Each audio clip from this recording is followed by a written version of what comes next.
Bu insanlar yaşadıkları çadırı içərdən cıraraq çölə qaçmışdılar. Amma çöldə 30 dərəcə şaxta var idi.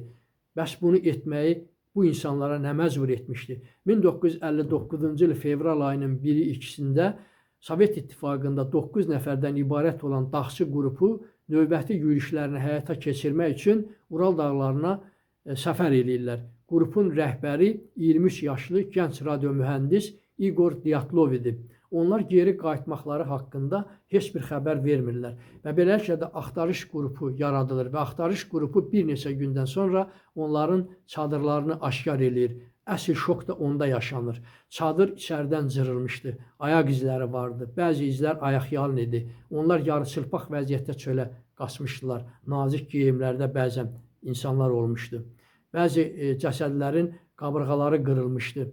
Kəllə-beyin travması almışdılar. Amma çox maraqlı idi ki, bunların hamısı heç bir xarici təsir, müdaxilə olmadan baş vermişdi. Bir qızın dili yoxa çıxmışdı.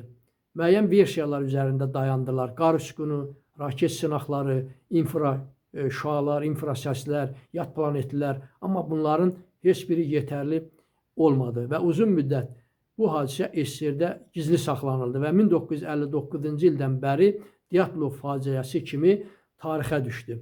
Bu versiyaların heç biri özünü doğrultmadı. Ancaq 1920-ci ildə hadisədən 60 il sonra İsveçrəli alimlər araşdırma nəticəsində güya müəyyən etdilər ki, nadir qar uçqunu nəticəsində bu hadisə baş vermişdi. Amma bu da yetərli olmadı və bu günə qədər də həmin hadisənin baş verməsi sirr olaraq qalır.